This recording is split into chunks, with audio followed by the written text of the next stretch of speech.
I am teaching myself to celebrate the change in personality of Otter Pond as a seasonal thing, just like we celebrate snow and winter coming and the whole variety of seasons. Here we have a change in the seasonal personality of,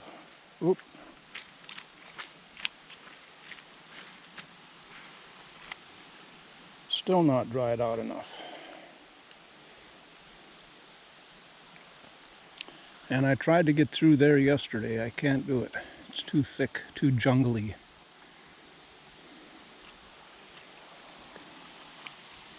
So I'll go on celebrating the seasonal adjustment of Otter Pond that has become a wading pool for the dogs now.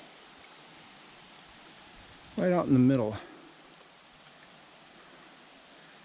there's a little bit of 4 or 5 feet worth of deep enough for the dogs to swim, but otherwise it's a wading pool now. Remember when that stick marked the high water level?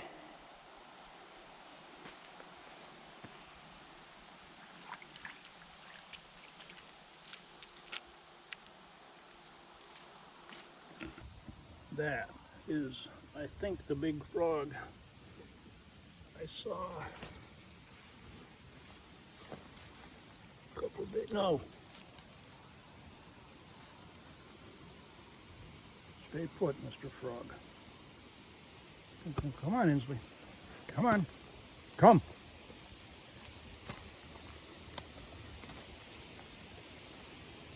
He's well hidden. Go back.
I've been watching the clouds before I came over here, and they all looked to be on the same altitude,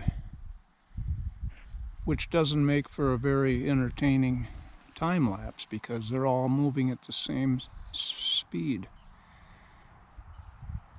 There are different layers of action going on.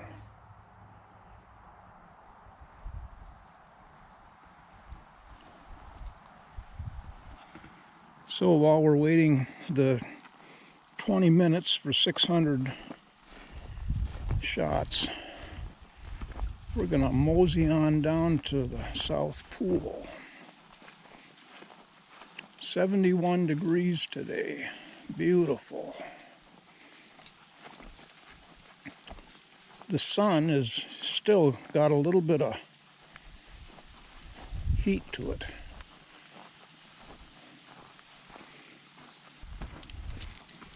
This is a perfect day.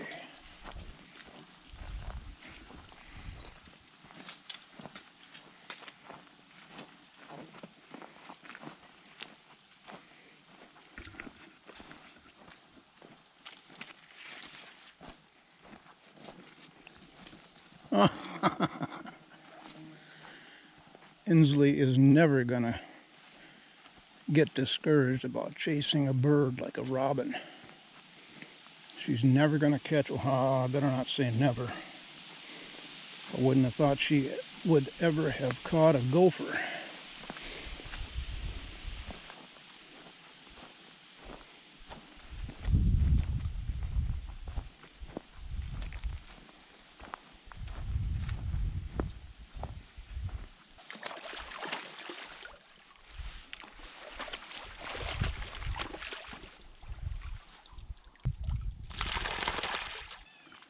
I think that the evolutionary forces at work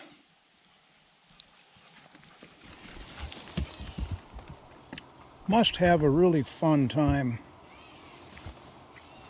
humorous, hilarious, when they come up with, hey, let's make a bird that sounds just like a cat.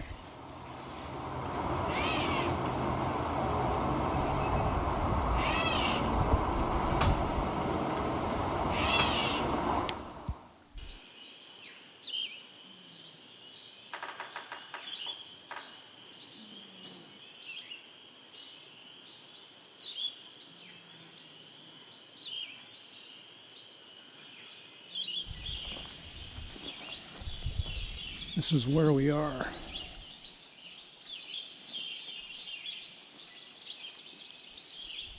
The path to the impoundment. I have avoided coming in here because the last time Insley and I did come in here, she got lost. That's the day that I went looking for her all everywhere, whistling. Walked back in wolf country because the last I had seen of her, she was crossing over to the other side.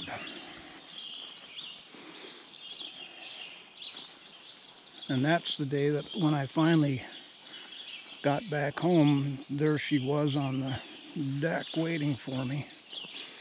And I want to avoid that again. I'm not going to go all the way down to the impoundment.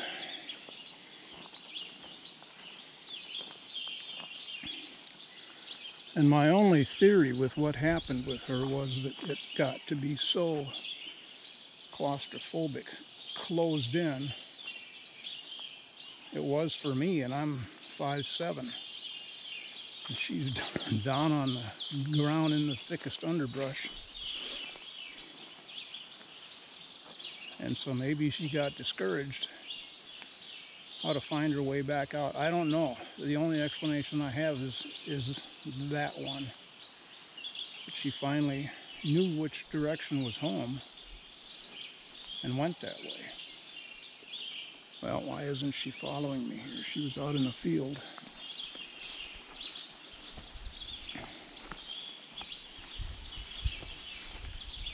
I'm killing time. I've got a second time lapse going on. I'm doing every 4 seconds.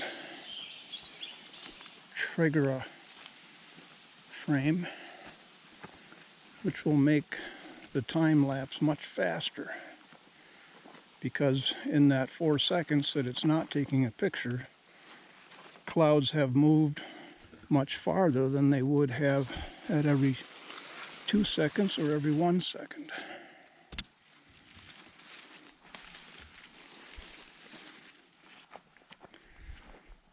Last I saw her,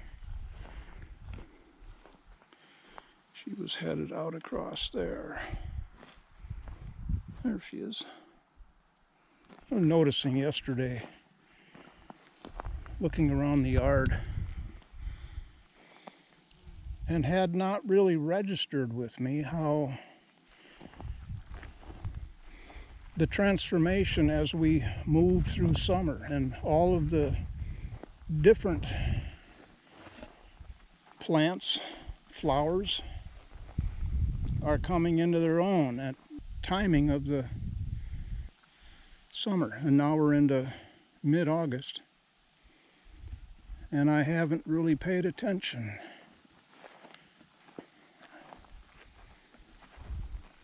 You go on day to day, nothing really changes.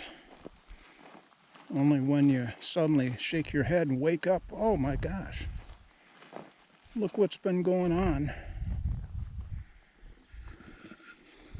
Not behind the scenes, right in front, full view of the scene. But it happens so surreptitiously. Let's go see what she's doing, her jumping act again. Look at all the grasshoppers.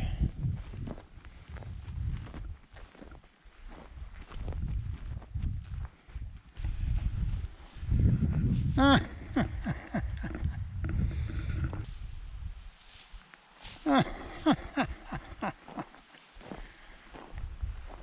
And one thing I love about dogs is, oh man, oh yes, they don't get embarrassed when you laugh at them.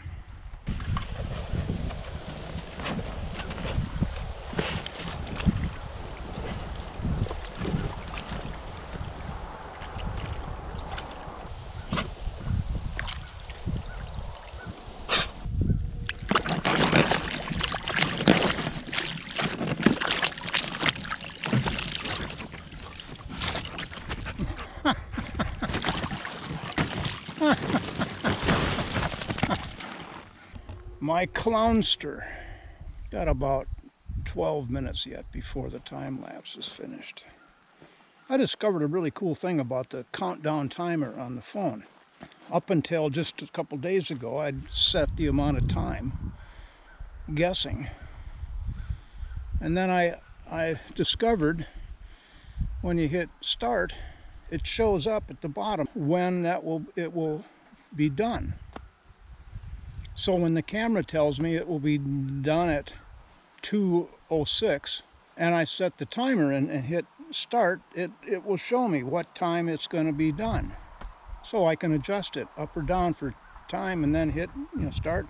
Bingo, I got it right on. So it will alert me just a moment or two or a minute before it's finished, so I can be ready for it to be finished.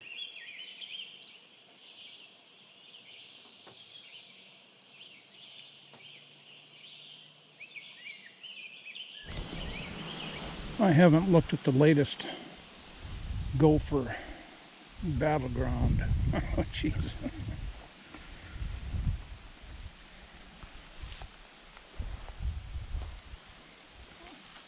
Well, that one's down at the tunnel. So's that one. I don't think that one is. My goodness.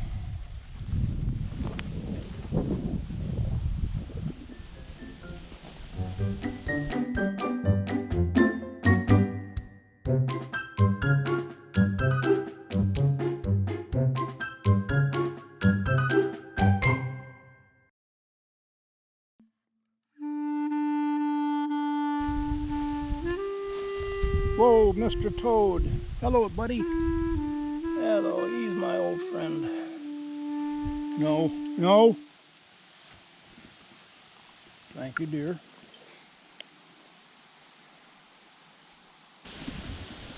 Insley and I are doing a pocket walk around the ATV loop trail. We've been inside all day. A pocket walk is the kind of walk you're walking slowly enough that you can have your hands in your pockets, just moseying and ambling along. But I'm also looking at potential birch trees to take. And that one, well, actually both of those, I've avoided them because both of them are going to fall out onto the bog. It'd be a nightmare to try to retrieve them. But now that I know about snaking them out with the winch on the ATV,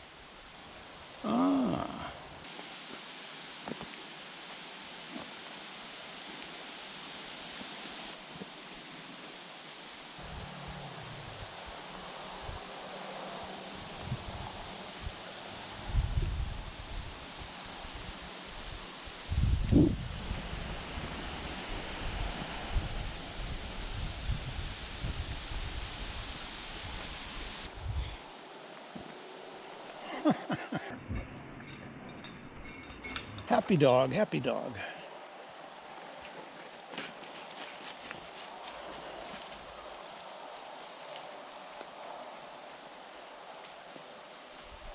I have looked at those birch trees too. And the first problem with taking any trees that are in a forest is where are they going to fall? What are they going to fall up against and get hung up way up high? So, geez, those are some nice ones there though.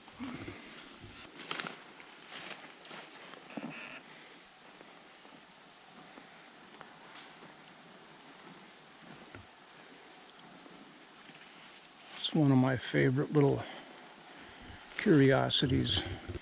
Discovered this 4 years ago.